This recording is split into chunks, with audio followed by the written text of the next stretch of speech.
Grace ടൈമിൻ്റെ ഏറ്റവും പുതിയൊരു വീഡിയോയിലേക്ക് ഏവർക്ക് സ്വാഗതം. എല്ലാവർക്കും സുഖമാണെന്ന് വിചാരിക്കുന്നു. ഞാനും ഇവിടെ സുഖമായിരിക്കുന്നു. കുറച്ച് തിരക്കുകളൊക്കെ കാരണം എടുത്തു വെച്ച വീഡിയോ അപ്ലോഡ് ചെയ്യാൻ നേരം വൈകിയതാണ് കേട്ടോ. അപ്പോൾ ഇന്ന് എൻ്റെ 2 ദിവസത്തെ വിശേഷങ്ങളെല്ലാം ഉൾപ്പെടുത്തിക്കൊണ്ടാണ് കേട്ടോ ഞാൻ ഈ വീഡിയോ ഷെയർ ചെയ്യുന്നത്. അപ്പം ഇഷ്ടമാവുകയാണെങ്കിൽ തുടക്കത്തിൽ തന്നെ നിങ്ങളതൊന്ന് ലൈക്ക് ചെയ്ത് സപ്പോർട്ട് ചെയ്യണേ. നമ്മുടെ ആ ഇനിഷ്യൽ ലൈക്കാണ് നമ്മുടെ വ്യൂസ് മാക്സിമം മറ്റുള്ളവരിലേക്ക് നമ്മുടെ വീഡിയോ എത്തിക്കുന്നത്. അതുപോലെ തന്നെ ആദ്യമായിട്ട് നമ്മുടെ ചാനൽ കാണുന്ന ആരെങ്കിലും ഉണ്ടെങ്കിൽ ഇഷ്ടപ്പെടുവാണെങ്കിൽ സബ്സ്ക്രൈബ് ചെയ്തൊന്ന് സപ്പോർട്ട് ചെയ്യാനും മറക്കല്ലേ. അപ്പം നമുക്ക് വിശേഷങ്ങളിലേക്ക് പോയിട്ട് വരാം. 50 ദിവസത്തെ നോമ്പും കാര്യങ്ങളൊക്കെ കഴിഞ്ഞ് നമ്മുടെ ഈസ്റ്റർ വരുന്നതിൻ്റെ തലേദിവസമാണ് കേട്ടോ ഇപ്പം നമ്മൾ കാണുന്നത്. രാവിലെ തന്നെ കുക്കിങ്ങും കാര്യങ്ങൾക്കൊക്കെ വേണ്ടിയിട്ടുള്ള ബീഫും കാര്യങ്ങളും വാങ്ങിച്ചു. ബീഫ് വാങ്ങിച്ചു കഴിഞ്ഞ് നേരെ നമ്മൾ പോകുന്നത് ശക്തൻ മാർക്കറ്റിലേക്കാണ്. ശക്തൻ മാർക്കറ്റിൽ പോയിട്ട് ശക്തനപുരം മാർക്കറ്റ് കേട്ടോ. ഇപ്പം നമ്മൾ കാണുന്നത് ആകാശപാതയില്ലേ, ശക്തനപുരം മാർക്കറ്റിൻ്റെ ചുറ്റുമുള്ളത്. തൃശ്ശൂരുകാർക്ക് ഇത് ഫെമിലിയർ ആയിരിക്കും, അല്ലാത്തവരിത് ന്യൂസിലൊക്കെ കണ്ടിട്ടുണ്ടായിരിക്കും. അപ്പോൾ ആകാശപാതയാണ് നമ്മുടെ ആ ഒരു സർക്കിളിൽ കുറേ റഷും കാര്യങ്ങളൊക്കെ നമുക്ക് കാൽനടക്കാർക്കൊക്കെ നടക്കാനായിട്ട് നല്ലതാണ് കേട്ടോ. ഈ ഒരു വഴിയിലൂടെ പോകുന്ന സമയത്ത് കുറച്ചുകൂടി സേഫാണ്. അപ്പോൾ വളരെ പാരമ്പര്യമുള്ള മാർക്കറ്റ്. അപ്പോൾ ഇവിടെ പോകുമ്പോൾ ഇതിപ്പോൾ ഏർലി മോർണിംഗ് ആണ്. ഞങ്ങൾ പോകുന്നതൊരു 6:30 കഴിയുന്ന സമയത്താണ് ഈ മാർക്കറ്റിലേക്ക് കായ്ക്കൊലയും കാര്യങ്ങളൊക്കെ കൊണ്ടുവന്ന് ഇറക്കുന്നുണ്ട്. അപ്പോൾ ഞാൻ പച്ചക്കറി മാർക്കറ്റിൻ്റെ സൈഡിലേക്ക് പോയേയില്ല. കാരണം നമുക്ക് ഇന്ന് എനിക്ക് പേപ്പർ വാല്യുവേഷന് പോകേണ്ട തിരക്കുണ്ട്. അപ്പോൾ രാവിലെ ഇതൊക്കെ വാങ്ങിച്ച് വെച്ചിട്ട് വേണം പോകാൻ. കാരണം ഈവനിങ്ങിൽ വന്നു കഴിഞ്ഞാൽ നേരെ കുക്കിങ്ങിലേക്ക് കിടക്കാനുള്ള പരിപാടികളാണ് കേട്ടോ. അപ്പോൾ നേരെ പോയത് ഫിഷ് മാർക്കറ്റിലേക്കാണ്. അപ്പോൾ നല്ല അടിപൊളിയായിട്ട് വലിയ വലിയ മീനുകളൊക്കെ ഇങ്ങനെ കൊണ്ടുപോകണ കണ്ടു. പകുതി എണ്ണത്തിൻ്റെ പേരൊന്നും അറിയില്ല കേട്ടോ. അതുകൊണ്ട് നമുക്ക് നേരെയില്ലാത്തതുകൊണ്ട് ചോദിച്ചു നിന്നില്ല. അപ്പം നമ്മൾ മീനൊക്കെ വാങ്ങിച്ച് തിരിച്ചു പോന്നിട്ടുണ്ട്. പോരുന്ന വഴിക്ക് ഇതേ പൂരത്തിൻ്റെ തൃശ്ശൂർ പൂരം അടുത്തെത്തിയിട്ടുണ്ടല്ലോ. അപ്പോൾ അതിൻ്റെ പന്തലിൻ്റെ പണികളൊക്കെ തുടങ്ങിയിട്ടുണ്ട്. അതുപോലെ തന്നെ പൂരം എക്സിബിഷൻ സ്റ്റാർട്ട് ചെയ്തിട്ടൊക്കെ ഉണ്ട്. ഇതൊക്കെ നമുക്ക് ഈ ഒരു തിരക്കൊക്കെ ഒഴിഞ്ഞിട്ട് വേണം നമുക്ക് അതിലേക്കൊക്കെ ഒന്ന് എത്തിപ്പെടാമെന്ന് വിചാരിച്ചിരിക്കുന്നു. അപ്പോൾ രാവിലെ തന്നെ ഇതെല്ലാം വാങ്ങിച്ച് പോകുമ്പോൾ തൃശ്ശൂർ ടൗണിൽ വളരെ തിരക്ക് കുറവാണ് ഈ ഒരു സമയത്ത് കേട്ടോ. അതുകൊണ്ട് തന്നെയാണ് നമ്മൾ നേരത്തെ പോയത്. ഇനിയിപ്പോൾ മാർക്കറ്റിൽ ഞങ്ങൾ തിരിച്ചു പോരുന്ന സമയത്തേക്ക് നല്ല റഷായിട്ടുണ്ടായിരുന്നു. പിന്നെ ഈ ഒരു യാത്രയും ഈ ഒരു എന്താ പറയുക കാമായിട്ടുള്ള അറ്റ്മോസ്ഫിയറൊക്കെ നല്ല സുഖമാണ്. മാത്രമല്ല ഈ തേക്കിൻകാട് മൈതാനത്ത് വൈകുന്നേരങ്ങളിൽ വന്നിരിക്കുകയെന്ന് വെച്ചാൽ ഒരു പ്രത്യേക സുഖമാണ്. ഞാൻ ഇതിനു മുമ്പൊക്കെ ചെറിയ ചെറിയ ഷോർട്ട് വീഡിയോയിലൊക്കെ ഞാൻ കാണിച്ചു തന്നിട്ടുണ്ട് അങ്ങനെ എത്തുന്നതൊക്കെ. അപ്പോൾ കപ്പലിൻ്റെയൊക്കെ കഴിച്ച് അവിടെയൊക്കെ പോയിരിക്കുമ്പം വളരെ കാമായിട്ടൊരു അറ്റ്മോസ്ഫിയർ നമുക്ക് ഫീൽ ചെയ്യും കേട്ടോ. അപ്പോൾ നമ്മൾ വീട്ടിലെത്തിയിട്ടുണ്ട്. ഇപ്പോൾ രാവിലെ ഞാൻ പറഞ്ഞല്ലോ, ഇപ്പോൾ ഞാൻ വെക്കേഷനാണെങ്കിലും വാല്യുവേഷൻ ക്യാമ്പും കാര്യങ്ങളൊക്കെ നടക്കുകയാണ്. പേപ്പർ വാല്യുവേഷൻ ലേറ്റ് ആവാൻ കാരണം എൻ്റെ എക്സാം ആയിട്ടുള്ള ലാസ്റ്റ് എക്സാം ആയിരുന്നു. അപ്പോൾ ഇനി അതൊക്കെ കഴിയുമ്പോഴത്തേക്കും നമ്മുടെ ഇവിടെ ഭയങ്കര തിരക്കുകളും കാര്യങ്ങളൊക്കെ എത്തി. ഞാൻ പറഞ്ഞല്ലോ 26-ന് എൻ്റെ മക്കളുടെ കുർബാന സ്വീകരണത്തിൻ്റെ പരിപാടികൾ നമ്മുടെ വീട്ടിൽ തന്നെയാണ് നടക്കുന്നതെന്ന്. അപ്പോൾ രാവിലെ തന്നെ ഇച്ചുവിനെ സഹായിക്കാനായിട്ട് കയറിയിട്ടുണ്ട് കേട്ടോ. അതായത് സവോളയൊക്കെ തൊണ്ടൊക്കെ കളഞ്ഞ് വന്ന് അതൊക്കെ എനിക്കൊന്ന് കട്ട് ചെയ്ത് തന്നിട്ടുണ്ട്. അപ്പം പെട്ടെന്ന് എന്തെങ്കിലും പറ്റുവാണെങ്കിൽ എന്തെങ്കിലും ഒന്ന് കുക്ക് ചെയ്തിട്ട് പോകാൻ പറ്റും എന്ന് വിചാരിക്കുന്നുണ്ട്. കാരണം 8:30 ആകുമ്പോഴത്തേക്ക് എനിക്ക് ക്യാമ്പിലെത്തണം. അതുകൊണ്ട് എന്നാലും എന്തെങ്കിലുമൊക്കെ ഒന്ന് ചെയ്ത് വെച്ചിട്ട് പോയാൽ പിന്നെ രാത്രി വരുമ്പോൾ അത്രയും തിരക്കാവില്ലല്ലോ എന്ന് വിചാരിച്ചിട്ട് നമ്മൾ വാങ്ങിച്ചുകൊണ്ട് വന്ന ബീഫും ചിക്കനും മീനും ഒക്കെ ഒന്ന് ആദ്യം തന്നെ ഞാനൊന്ന് ക്ലീൻ ചെയ്തെടുക്കുന്നുണ്ട്. ക്ലീൻ ചെയ്തെടുത്താൽ തന്നെ നമുക്ക് പകുതി പണി ലാഭമായി. കാരണം ഒന്ന് സെറ്റ് ചെയ്ത് വെച്ച് കഴിഞ്ഞാൽ പിന്നെ പെട്ടെന്ന് എടുത്താൽ മതിയല്ലോ. അപ്പോഴാണ് എനിക്ക് തോന്നിയത് ഇനി ചിക്കൻ ഒന്ന് വെക്കാൻ അധികം സമയം ആവശ്യമില്ലല്ലോ, അത് വെച്ചിട്ട് പോയാൽ ഒരു പണി കഴിഞ്ഞ പോലെ തോന്നുമല്ലോ എന്ന് വിചാരിച്ചിട്ട്. അതിൻ്റെ ഇടയ്ക്ക് പറയുന്നുണ്ട് ഈ ഒരു തിരക്കിൻ്റെ ഇടയ്ക്ക് എല്ലാം ചെയ്യാൻ നിൽക്കണ്ട, കുറച്ച് ചെയ്താൽ മതി എന്നൊക്കെ പറയണൊക്കെ ഉണ്ട്. എല്ലാം കുക്ക് ചെയ്യണ്ട, കാരണം ഞങ്ങൾ നാളെ തറവാട്ടിലേക്ക് പോവും അങ്ങനെയൊക്കെ ഉണ്ട്. എന്നാലും എനിക്കൊരു മനസ്സമാധാനക്കുറവ്. നമ്മൾ പറയില്ലേ, നമ്മൾ ചെയ്താലല്ലേ നമ്മുടെ മക്കൾക്കും ഈ പറഞ്ഞ പോലെ തോന്നുള്ളൂ ചെയ്യാനായിട്ട് എന്ന് വിചാരിച്ചിട്ട്. പിന്നെ മാത്രമല്ല 50 ദിവസവും നോമ്പും കാര്യങ്ങളൊക്കെ ആയിരുന്നില്ലേ എന്ന് വിചാരിച്ചു. അപ്പം ഞാൻ രാവിലെ വേഗം ചിക്കൻ ഒന്ന് വെക്കാൻ തീരുമാനിച്ചു. അപ്പോൾ തന്നെ കൂട്ടത്തിൽ കൂടെ നമ്മുടെ തട്ടിൽ കുട്ടി ദോശമാവ് ഇരിക്കുന്നുണ്ട്. അത് ഇങ്ങനെ കുട്ടി ദോശ പോലെയൊന്ന് നമ്മൾ തട്ടുദോശ ഉണ്ടാക്കില്ലേ നെയ്യൊക്കെ ഇട്ടിട്ട്, അപ്പോൾ ആ ഒരു മെത്തേഡിൽ അതും ചെയ്തെടുത്ത് കഴിഞ്ഞാൽ വേഗം മോർണിംഗിലെ പണികളും കാര്യങ്ങളൊക്കെ ഒന്ന് കഴിയും. മക്കളൊക്കെ എഴുന്നേറ്റ് വന്നിട്ടുണ്ട്. ഇപ്പോൾ അവർക്ക് വെക്കേഷനാണെങ്കിലും എല്ലാ ദിവസവും രാവിലെ അവർക്ക് ക്ലാസ് ഉണ്ട് കേട്ടോ. അവരൊരു 7 മണിക്ക് വീട്ടിൽ നിന്ന് പോയാൽ 11:30 ആയിട്ടേ എത്തുള്ളൂ. അപ്പോൾ അതിങ്ങനെ നടക്കുന്നുണ്ട്. അപ്പോൾ ആ ഒരു ചിക്കനൊക്കെ പാകാവുന്ന സമയത്ത് ഞാൻ പോയി കുളിച്ച് ഫ്രഷായി ഡ്രസ്സ് മാറി വന്നിട്ടുണ്ട്. ഇനി കഴിക്കാനൊക്കെ അധികം നേരം നിന്ന് കഴിഞ്ഞാൽ നേരം വൈകും. കാരണം ഇതെൻ്റെ ഒരു എക്സ്ട്രാ പ്ലാനിങ്ങിൽ പോയൊരു കാര്യമാണ്. ഇത് ഞാൻ ആദ്യം വിചാരിച്ചില്ല, പിന്നെ എനിക്ക് തോന്നി അതൊന്ന് ചെയ്ത് വെക്കാമെന്ന്. ഇന്ന് ഞങ്ങൾ വാല്യുവേഷൻ ക്യാമ്പിൽ എല്ലാവരും കൂടെ സെറ്റ് സാരി ഉടുത്തോട്ട് വന്നിട്ട് ഫോട്ടോ എടുക്കാമെന്നൊക്കെ ഒന്ന് പ്ലാൻ ചെയ്ത കാരണം സെറ്റ് സാരി ഉടുത്തിട്ട് വേണമായിരുന്നു പോകാനായിട്ട്. അപ്പോൾ അതൊക്കെ ചെയ്ത് ക്യാമ്പിലൊക്കെ പോയി. പിന്നെ ഞാൻ വീഡിയോ എടുക്കുന്നത് വൈകിട്ട് വന്നിട്ടാണേ. വൈകിട്ട് വന്നിട്ട് ഞാൻ ആദ്യം ചെയ്തത് മീൻകറി വെക്കാനാണ്. മീൻ ഞാൻ പറഞ്ഞല്ലോ കഴുകി വൃത്തിയാക്കി വെച്ചിട്ടുണ്ടായിരുന്നു. മാങ്ങിയിട്ട് നാളികേരപ്പാലൊക്കെ പിഴിഞ്ഞിട്ട് ആണ് നമ്മൾ കറി വെക്കുന്നത്. മീൻ വാങ്ങിച്ചിരിക്കുന്ന കേരയാണ് കേട്ടോ. ഇനി കേര എന്ന് പറഞ്ഞാൽ എനിക്കും അത് അങ്ങനെ തന്നെ അറിയുള്ളൂ. കാരണം നമ്മൾ മാർക്കറ്റിൽ നിന്ന് മീൻ വാങ്ങുന്ന സമയത്ത് ചോദിക്കില്ലേ ഇതേത് മീനാണ്, അപ്പോൾ പറയും കേര, ഓലക്കൊടി, അതൊക്കെ ഞാൻ ഇപ്പോൾ അടുത്ത് കേട്ടിരിക്കുന്ന പേരുകളാണ്. അത് നമ്മൾ വറ്റ, വാള, അരക്ക, ചൂര, അയല, ചാള അങ്ങനത്തെ പേരുകളൊക്കെ കോമൺ ആയിട്ട് കേട്ടിട്ടുണ്ട്. ഇതൊക്കെ പെരുന്നാൾ ഈസ്റ്ററൊക്കെ വരുമ്പോൾ മാർക്കറ്റിൽ പോകുമ്പോൾ അവർ പറയുന്ന പേര് ഇത് വെച്ച കഷ്ണം ഇങ്ങനെ ഉടഞ്ഞു പോവില്ല എന്നൊക്കെ പറഞ്ഞിട്ട് തന്നതാണ്.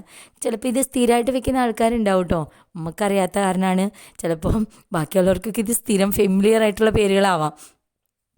അപ്പോൾ എൻ്റെ മീൻകറി ദേ സെറ്റായിട്ടുണ്ട്. നാളികേരപ്പാൽ നല്ല തിക്കായിട്ട് ഇനി അതൊന്ന് വറുത്തിട്ട് കഴിഞ്ഞാൽ ആ പരിപാടി കഴിഞ്ഞിട്ടുണ്ട്. അപ്പം ഞാൻ കുറേ കാര്യങ്ങൾ ചെയ്യുന്നത് കാണിക്കണം എന്നൊക്കെ പ്ലാൻ ചെയ്തിട്ടുണ്ടായിരുന്നു. പക്ഷേ ഇത് തുടക്കം മുതലേ കാണിക്കാനായിട്ട്, കാരണം വൈകുന്നേരം വീട്ടിൽ വന്നിട്ട് വളരെ പെട്ടെന്ന് കാര്യങ്ങൾ ചെയ്തു പോകുമായിരുന്നു കേട്ടോ.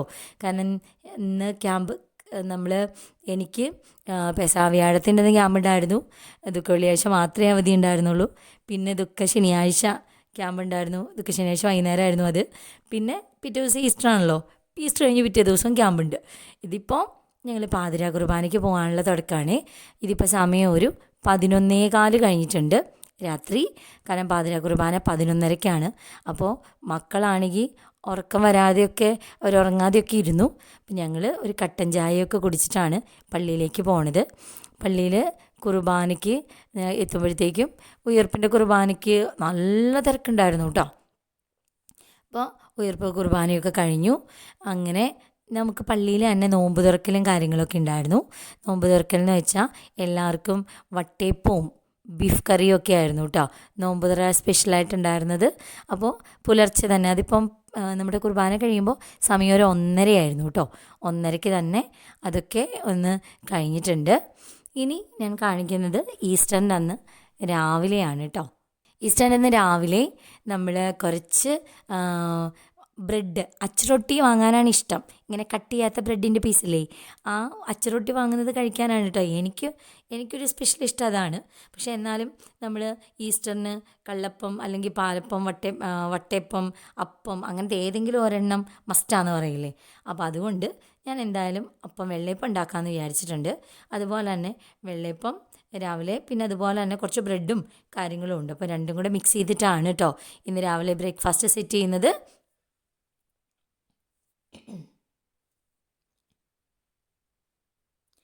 പിന്നെ നമ്മൾ വെച്ച ചിക്കൻ കറി, അതിൽ കുറച്ച് ഗ്രേവി ഇല്ലാത്ത ഞാൻ എടുത്തിട്ടുണ്ടായിരുന്നു. അതിലേക്ക് കുറുകിയ നാളികേരപ്പാലൊക്കെ ചേർത്ത് ഒരു ചിക്കൻ സ്റ്റൂ സെറ്റ് ചെയ്തെടുക്കുന്നുണ്ട്. ചിക്കൻ സ്റ്റൂവിൻ്റെ കറക്റ്റ് മെത്തേഡിൽ ഞാൻ ഇതിനു മുമ്പ് വീഡിയോ ചെയ്തിട്ടുണ്ട്. ഇതിപ്പോൾ നമ്മൾ വളരെ സിമ്പിൾ മെത്തേഡിൽ ചെയ്യുന്നത്.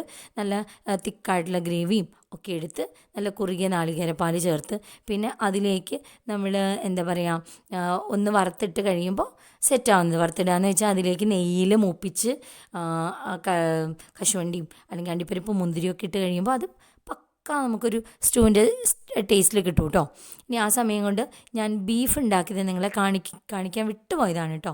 കാരണം ഞാൻ മീൻകറി വെക്കുന്ന അതേ സമയത്ത് വർക്കിംഗ് കിച്ചണിൽ മീൻകറിയും ഇപ്പുറത്തെ സൈഡിൽ ബീഫും വെച്ചു.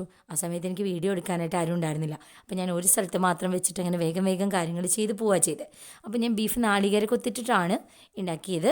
അപ്പോൾ അതും ഒന്ന് ചൂടാക്കുന്നുണ്ട്. ചൂടാക്കുമ്പോൾ കുറച്ച് എണ്ണ ഒഴിച്ച് അതിൽ കടുകും അതുപോലെ തന്നെ ഒരിത്തിരി കറിവേപ്പിലയും ഇട്ടിട്ട് ചൂടാക്കുകയാണെങ്കിൽ അതിന് വേറൊരു ടേസ്റ്റാണ് കേട്ടോ.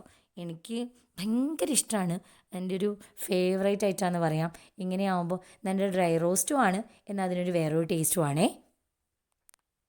നമുക്കിപ്പോൾ ചപ്പാത്തിക്കായാലും അതുപോലെ പൊറോട്ടയ്ക്കായാലും നല്ല അടിപൊളി കോമ്പിനേഷനാണ്. അങ്ങനെ ബീഫ് വയ്ക്കുമ്പോൾ ചാറൊന്നും ഇല്ലാതെ തന്നെ നമുക്ക് കഴിക്കാനായിട്ട് പറ്റും കേട്ടോ. അപ്പോൾ നമ്മുടെ സ്റ്റൂവും കാര്യങ്ങളൊക്കെ റെഡി ആയിട്ടുണ്ട്. സ്റ്റൂവിന് ഞാൻ കുറച്ച് നാളികേരപ്പാൽ വീണ്ടും വീണ്ടും തിക്കാക്കി എടുത്തൊന്നുമില്ല. കാരണം എല്ലാവർക്കും ചാറ് വേണം.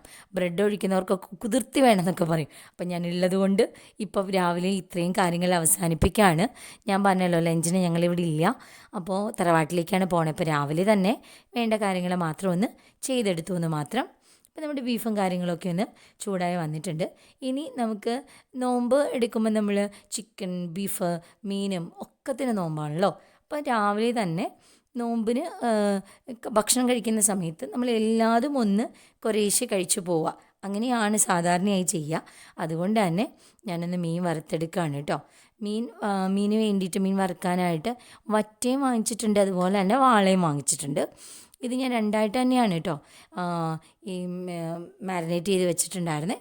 ഇതിപ്പോൾ ഞാൻ വാളയാണ് ഒന്ന് വറുത്തെടുത്തത്. അപ്പോൾ മീൻ വറുത്തതും ചിക്കനും ബീഫും അപ്പവും അതുപോലെ ബ്രെഡും ഒക്കെ കൂടെ കൂട്ടിയിട്ട് നമ്മുടെ ബ്രേക്ക്ഫാസ്റ്റ് ഇപ്പം സെറ്റാവാണ്. ഈ വീഡിയോ കാണുന്നവരുടെ ഈസ്റ്ററൊക്കെ എങ്ങനെയുണ്ടായിരുന്നു, ഇനി അല്ലാത്തവർക്കും വെക്കേഷൻ എങ്ങനെയുണ്ട്, കുട്ടികളൊക്കെ വീട്ടിലുണ്ടാവും, ആകെ തിരക്കും കാര്യങ്ങളൊക്കെ ആവും. അപ്പോൾ എന്തെങ്കിലുമൊക്കെ അവർക്ക് ഇഷ്ടമുള്ള ഫുഡും കാര്യങ്ങളൊക്കെ ഒന്ന് ആക്കി കൊടുക്കുക.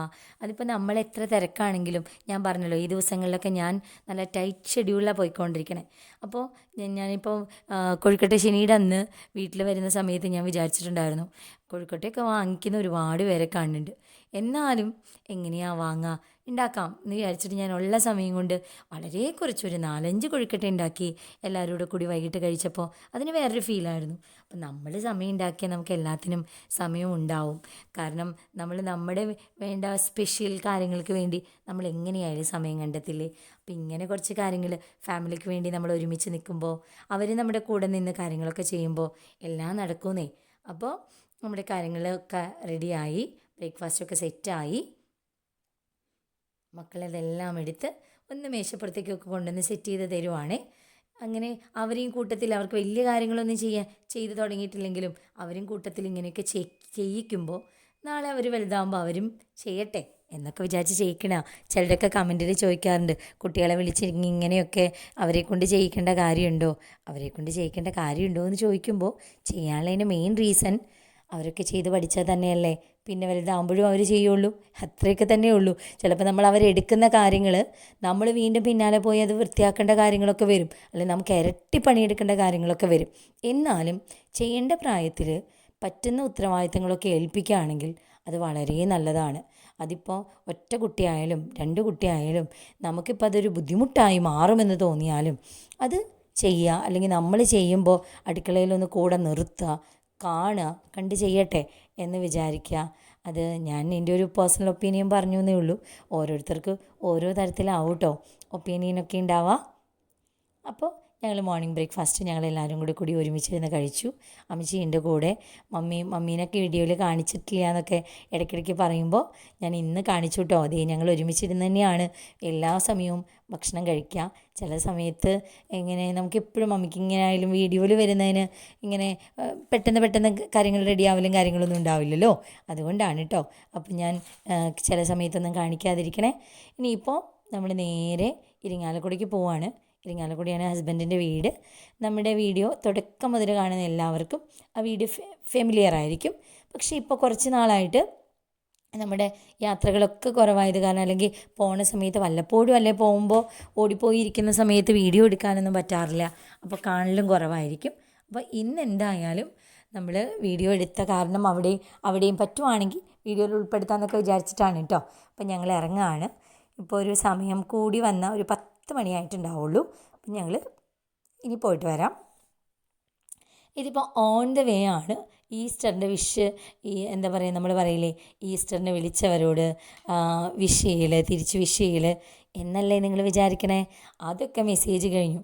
ഇവിടുന്ന് അവിടം വരെ ഞാൻ മക്കളുടെ കുർബാന സ്വീകരണത്തിന് വിളിക്കാനുള്ളവരെ വിളിക്കുന്നൊരു സമയമായിരുന്നു. കാരണം ഈ ക്യാമ്പിലൊക്കെ പോകുമ്പോൾ നമ്മൾ മൊബൈലൊന്നും യൂസ് ചെയ്യില്ലല്ലോ. അപ്പോൾ ഇവിടുന്ന് ഇരിങ്ങാലക്കുട വരെയുള്ള ടൈമിൽ നമ്മളൊരു ബുക്ക് കൈ പിടിച്ചിട്ടുണ്ടായിരുന്നു, വിളിക്കാത്തവരെയൊക്കെ വിളിക്കാനായിട്ട്. ദേ ഞങ്ങൾ വീട്ടിലെത്തിയിട്ടുണ്ട്.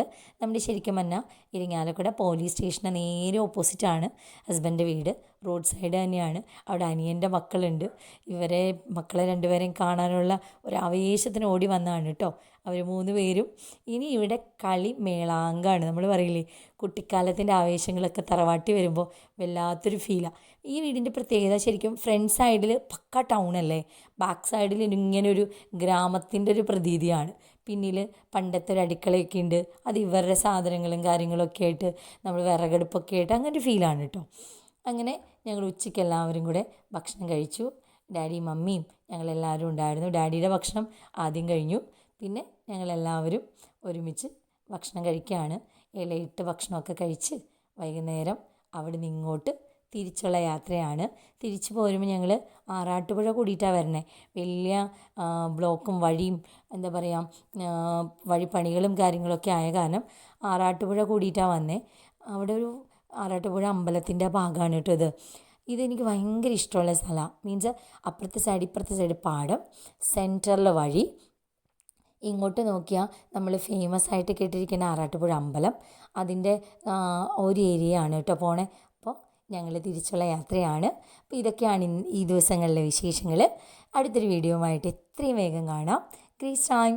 Thank you.